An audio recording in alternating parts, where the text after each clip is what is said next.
Hello moms, ఇవాళ మన video ఏంటంటే zone pusher tips and tricks. కొంతమంది రీజనల్ టాప్ ప్లేయర్స్ ఏం చేస్తారంటే వాళ్ళ టీమ్ లో ఒక జోన్ పుషర్ ని పెట్టుకుంటారు. ఎందుకంటే వాళ్ళు చనిపోయిన వెంటనే వాళ్ళకి రివైవ్ అవ్వడానికి. చాలా టీమ్స్ లో జోన్ పుషర్ ని డబ్బులకైతే పెట్టుకుంటారు. అంటే 1 అవర్ కి ఇంత పే చేయాలి, లేకపోతే ఒక రోజుకి ఇంత అని అలా మాట్లాడుకుంటారు. ఈ జోన్ పుషర్ అనేవాడు గేమ్ లో ఏం చేస్తాడు అంటే ఒక సేఫ్ ప్లేస్ లో దిగి కాయిన్స్ కలెక్ట్ చేసి టీమ్మేట్స్ కి రివైవ్ ఇస్తూ ఉంటాడు. ఇలా టీమ్ లో ఒకటి చేస్తే మిగతా ముగ్గురికి చాలా అడ్వాంటేజ్ ఉంటుంది. ఎలాగంటే ఒక టీమ్ లో 4 ఉంటారు. అందులో 3 గ్రాండ్ మాస్టర్ పుష్ చేయాలనుకుంటారు. గ్రాండ్ మాస్టర్ పుష్ చేయాలంటే ఎక్కువసేపు సర్వైవ్ అవ్వాలి. సర్వైవ్ అవుతే సరిపోదు, ఎక్కువ కిల్స్ కూడా కొట్టాలి. ఎక్కువ కిల్స్ కావాలంటే రష్ ఆడాలి. రష్ ఆడితే చనిపోయే ఛాన్సెస్ ఉంటాయి. ఒకవేళ చనిపోతే రివైవ్ అవడానికి ఒకడు ఉండాలి. అలా రివైవ్ ఇస్తే అప్పుడు మళ్ళీ రష్ ఆడి కిల్స్ కొట్టొచ్చు. ర్యాంక్ కూడా ఈజీగా పెంచుకోవచ్చు. అలా ఒక జోన్ పుషర్ ఉన్నట్టయితే టీమ్ లో మిగతా 3 అయితే ర్యాంక్ పుష్ చేసుకోవచ్చు. ఆ 3 చేసుకోవచ్చా? మరి జోన్ పుషర్ కి ర్యాంక్ పెరగదా అంటే పెరుగుద్ది, కానీ ల్యాండ్ అయ్యి కాయిన్స్ అన్ని కలెక్ట్ చేసే లోపల జోన్ అయితే వచ్చేస్తుంది. అందువల్ల జోన్ పుషర్ కి కష్టం అయిపోద్ది. సో నాకు ఇది తెలిసినప్పుడు దీని మీద ఒక వీడియో చేయాలనిపించింది. అందుకే నేను ఇవాళ zone pusher tips and tricks video చేస్తున్నాను. సో మనం గేమ్ లోకి వెళ్లే ముందు మంచి క్యారెక్టర్ స్కిల్స్ అయితే పెట్టుకోవాలి. ఫస్ట్ క్యారెక్టర్ స్కిల్ వచ్చేసి ఒలివియా పెట్టుకోండి. ఈ క్యారెక్టర్ స్కిల్ ఏంటి అంటే మనం మెడికిట్ వేసేటప్పుడు హెల్త్ 10% ఎక్కువ అయితే ఇంక్రీజ్ అవుతుంది. ఈ క్యారెక్టర్ లేకుండా మెడికిట్ వేసినప్పుడు 73 అయితే పెరిగింది. క్యారెక్టర్ ఉన్నప్పుడు అయితే 93 పెరిగింది. నెక్స్ట్ వచ్చేసి మ్యాక్సిమం క్యారెక్టర్. ఈ క్యారెక్టర్ ఉన్నప్పుడు మనం మెడికిట్ 25% ఫాస్ట్ గా అయితే వేయొచ్చు. చాలా మంది వాడతారు ఈ క్యారెక్టర్ ని. ఈ క్యారెక్టర్ అయితే మెయిన్ గా ఉండాలి. నెక్స్ట్ వచ్చేసి సూజీ క్యారెక్టర్. బిఆర్ ర్యాంక్ లో మనం నార్మల్ గా కాయిన్స్ కలెక్ట్ చేస్తే 200 అయితే వస్తుంది. కానీ ఈ క్యారెక్టర్ పెట్టుకుంటే 300 అయితే వస్తాయి అనమాట. నెక్స్ట్ క్యారెక్టర్ స్కిల్ వచ్చేసి మిషా క్యారెక్టర్ అయితే పెట్టుకోండి. మనం ఈ క్యారెక్టర్ పెట్టుకుని డ్రైవ్ చేస్తున్నప్పుడు ఎనిమి ఏమైతే మన మీదకైతే రాదు. ఇంకా ఈ క్యారెక్టర్ పెట్టుకోవడం వల్ల వెహికల్ స్పీడ్ 10% ఇంక్రీజ్ అవుతుంది. ఇక్కడ చూసుకోవచ్చు, నేను నా టీమ్మేట్ అయితే ఒకే టైం కి అయితే స్టార్ట్ అయ్యాం. సో నా వెహికల్ అయితే కొంచెం ముందుకైతే వెళ్తుంది, ఎందుకంటే నాకు క్యారెక్టర్ స్కిల్ అయితే ఉంది. సో ఇవే అనమాట 4 క్యారెక్టర్ స్కిల్స్. మీరు కావాలంటే ఒలివియా క్యారెక్టర్ తీసి కే క్యారెక్టర్ అయితే పెట్టుకోవచ్చు. నెక్స్ట్ వచ్చేసి పెట్ పక్కన ఇది ఉంటది కదా, ఇది వచ్చేసి బ్లూ కలర్ ది పెట్టుకోండి. Tactical market. పెట్ వచ్చేసి మూన్ ని అయితే పెట్టుకోండి. మనం గేమ్ లోకి వెళ్ళిన తర్వాత మనకు వచ్చేసి ఈ టాక్టికల్ మార్కెట్ అనేది చాలా యూజ్ఫుల్ గా ఉంటుంది. ఇందులో అయితే సప్లీ బాక్స్ అయితే ఉంటుంది. సో అదైతే మనం బై చేసుకున్నట్టయితే అందులోనే బోల్డ్ అన్ని బుల్లెట్స్ అయితే ఉంటాయి. బుల్లెట్స్ తో పాటు మెడికిట్స్, సూపర్ మెడికిట్స్ కూడా ఉంటాయి. సో ఇది యూజ్ఫుల్ గా ఉంటుంది. పెట్ వచ్చేసి మూడ్ని పెట్టుకోమన్నాను కదా, ఎందుకంటే ఇప్పుడు చూడండి నేను మెడికిట్ వేసేటప్పుడు ఎనిమి అయితే నన్ను కొట్టేశాడు. ఇప్పుడైతే నాకు పెట్ స్కిల్ అయితే లేదు. తర్వాత నేను పెట్ స్కిల్ పెట్టుకుని మళ్ళీ గేమ్ లోకి అయితే వచ్చాను. ఇప్పుడైతే మెడికిట్ వేస్తున్నాను. ఇప్పుడైతే చూడండి డ్యామేజ్ అయితే ఎంత పడిందో, చాలా రెడ్యూస్ చేసింది 35%. అందుకే ఈ పెట్ స్కిల్ అయితే పెట్టుకున్నాను అనమాట. ఎందుకంటే మనం జోన్ లో నుంచి వెళ్ళేటప్పుడు మెడికిట్స్ చాలా అయితే వేస్తుంటాం. సో అప్పుడు మనల్ని ఎనిమి అయితే కొట్టినట్టయితే 35% రెడ్యూస్ చేస్తే మనకి చాలా అడ్వాంటేజ్ గా ఉంటుంది. సో అందుకే ఈ పెట్ స్కిల్ అయితే ఎక్విప్ చేసుకోండి. సో ఈ స్కిల్స్ అన్ని పెట్టుకుని గేమ్ లోకి వచ్చిన తర్వాత మంచి ప్లేస్ లో ల్యాండ్ అవ్వాలి. మంచి ప్లేస్ అంటే మన టీమ్ తో ఉన్న ల్యాండ్ అవ్వచ్చు, లేకపోతే మనం సేఫ్ గా ఏదన్నా ప్లేస్ లో కూడా ల్యాండ్ అవ్వచ్చు. మనం మన టీమ్ తో దిగిన కాయిన్స్ కలెక్ట్ చేయడానికి వేరే ప్లేస్ కి వెళ్ళాలి. మనం జోన్ పుషర్ గా ఆడేటప్పుడు పీక్ లోని, క్లాక్ టవర్ లోని, ఇంకా ఇలా ఎక్కువ ఫైటింగ్ జరిగే ప్లేస్ లోనైతే దిగకూడదు. ఎందుకంటే అక్కడ ఎక్కువ చనిపోయే ఛాన్సెస్ ఉంటాయి. మనమే చనిపోతే ఇంకా మన టీమ్మేట్స్ కి రివైవ్ అవడానికి కష్టమైపోతుంది. అందుకే నేను ఇక్కడ మా టీమ్మేట్స్ కి దూరంగా సెంటోసాలో దిగుదాం అనుకున్నాను, కానీ నేను ముందే ఎగ్జిట్ నొక్కేసాను. సో నేనైతే ఇక్కడ పోచినాకులు అయితే ల్యాండ్ అవుతున్నాను. పోచినాకు కూడా కాదు, ఇక్కడ ఫ్యాక్టరీ ఉండేది కదా. సో ఇక్కడ ఫ్యాక్టరీ తీసేసి పిచ్ అయితే తెచ్చారు. సో ఈ దగ్గరలో అయితే దిగాను. ఈ దగ్గరలో ఏదైనా సో నాకు ఏదైనా వెహికల్ దొరికితే ఆ వెహికల్ తోనైతే సెంటోసాకి వెళ్ళిపోదాం అనుకున్నాను. సో ఎదర ఒక షెడ్ లాగా ఉంటది కదా, దాని కింద ఒక వెహికల్ అయితే ఉంటది. దాంతోనైతే సెంటోసాకి అయితే వెళ్తాను. కారు ఉంటే బెటర్ అనమాట, ఎందుకంటే కారు ఫాస్ట్ గా వెళ్తుంది. కొంచెం బైక్ ఉన్నా పర్లేదు, కానీ ఇక్కడ నా దరిద్రం ఏంటంటే ఆటో ఉంది. ఇంకా ఎలాగోలా ఈ ఆటోతోనే వెళ్తాను. ఇక్కడ నుంచి డైరెక్ట్ గా సెంటోసాకి వెళ్లకుండా జిప్ లైన్ వరకు వెళ్ళి అక్కడ నుంచి వెళ్దాం అనుకున్నా. ఇంకా దారిలో వెళ్ళేటప్పుడు కూడా 600 కాయిన్స్ అయితే కలెక్ట్ చేశాను. జిప్ లైన్ దగ్గరికి అయితే వచ్చేసా. ఇక్కడ నుంచి అయితే సెంటోసాకి వెళ్ళిపోవచ్చు.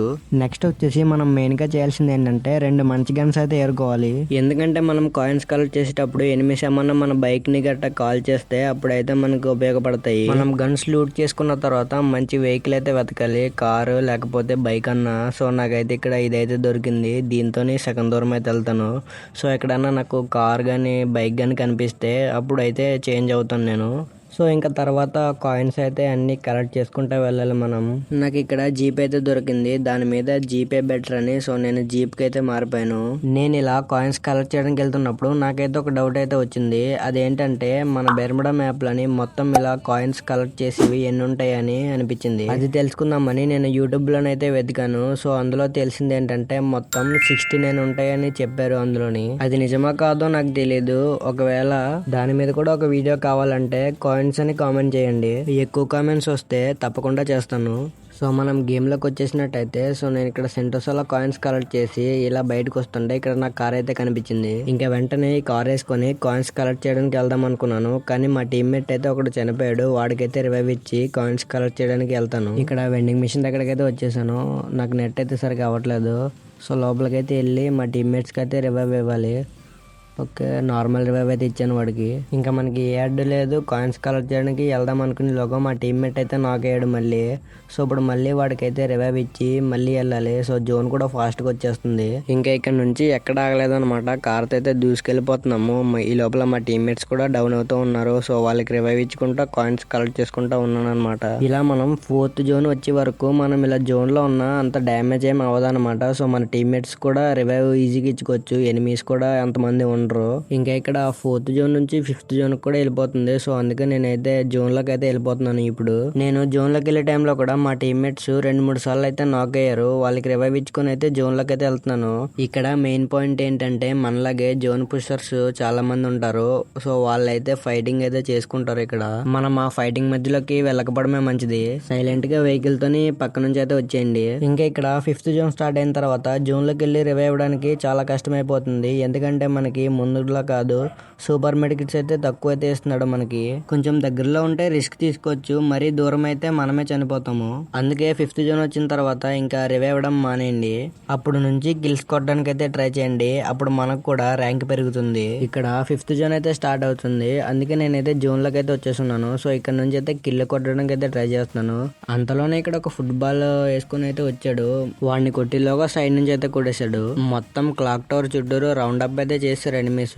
నేను చనిపోగానే మా టీమ్మేట్ అయితే రివైవ్ ఇచ్చాడు. నాకు దిగడంతోనే 1200 అయితే వచ్చినాయి. వాటితోనే మిగతా మా ఇద్దరు టీమ్మేట్స్ కి అయితే రివైవ్ ఇచ్చేసాను. వాళ్ళకి రివైవ్ ఇచ్చేసి జోన్ లోకి వెళ్తుంటే ఇక్కడ 2 ఎనిమీస్ అయితే ఉన్నారు. వాళ్ళైతే మా టీమ్మేట్ అయితే నాక్ చేశారు. మా టీమ్మేట్ కూడా వాళ్ళ టీంలోనే ఒకరినైతే నాక్ చేశారు. సో నేను వచ్చేసి ఇంకొకటికైతే ఫుల్ డ్యామేజ్ ఇచ్చాను. సో ఈ లోపల నాకు బ్యాక్ సైడ్ నుంచి డ్రోన్ అయితే వేసాడు ఎనిమీ. సో ఇడైతే దొరికిలా లేడు. సో మా టీమ్మేట్ కూడా చనిపోయాడు. నేనైతే మెడికిట్ అయితే వేసుకుంటున్నాను. ఇక్కడ నేను మెడికిట్ వేసుకునేసరికి నాకు చాలా హెల్త్ అయితే లాగేసింది జోన్ లోని. ఇంకా నేను జోన్ లోనే నాకపోయి జోన్ లోనైతే అయిపోతున్నాను. నేను అయిపోయినా మా టీమ్ లో ఇంకా 2 అయితే ఉన్నారు. అందులో ఒకడి మీద రష్ అయితే చేసి నాక్ చేశారు. ఇంకా ఒకడైతే ఉన్నాడు. ఈడైతే పైకి అయితే ఎక్కేసాడు అనమాట. సో ఫైనల్ గా వీడిని కూడా ఎలాగోలా చంపేశారు వాళ్ళ టీం వాళ్ళు. బోయా అయితే వాళ్ళ టీం కి అయితే వెళ్ళిపోయింది. ఇంకా ఆ టైంలో మనం అయితే ఏం చేయలేము. నాకు ర్యాంక్ వచ్చేసి 9 అయితే పెరిగింది. ఎందుకంటే నేను ఎక్కువ కిల్స్ అయితే చేయలేదు కదా. పర్లేదు, కిల్స్ నెక్స్ట్ టైం ట్రై చేద్దాం. మనం అయితే ఇక్కడ 12 సార్లు అయితే రివైవ్ ఇచ్చాము. సో అంతే అనమాట. మనం జోన్ లోనే సేఫ్ గా ఆడి మన టీం కి అయితే రివైవ్ ఇవ్వాలి. జోన్ అంటే గుర్తొచ్చింది. ఏ జోన్ లోనే ఎంత బ్లడ్ లాగుతుందో కూడా చెప్తాను. ఫస్ట్ జోన్ కూడా స్టార్ట్ అవ్వక ముందు మనకైతే ఒకటైతే తగ్గుతుంది అనమాట. ఇంకా ఫస్ట్ జోన్ కి వచ్చేసి 2 అయితే తగ్గుతుంది. సెకండ్ జోన్ కి 4 అయితే తగ్గుతుంది. థర్డ్ జోన్ కి అయితే 8. ఇంకా 4th జోన్ కి అయితే 14 అయితే తగ్గుతుంది. లాస్ట్ 5th జోన్ కి అయితే ఏకంగా 32 అయితే మైనస్ అవుతుంది. ఈ వీడియో అయితే ఇంతే. ఇది మన ఛానల్లో సెకండ్ వీడియో. సో వీడియో నచ్చితే లైక్ చేసుకోండి. ఈ వీడియోలో చెప్పిన ఈ ట్రిక్స్ ఫాలో అయితే మీరు కూడా ఒక జోన్ పుషర్ గా అయితే మారొచ్చు. నెక్స్ట్ టైం టీమ్ తో ఆడేటప్పుడు ఒకసారి అయితే ట్రై చేయండి. మరొక వీడియోతో మళ్ళీ వస్తాను. అంతవరకు బాయ్.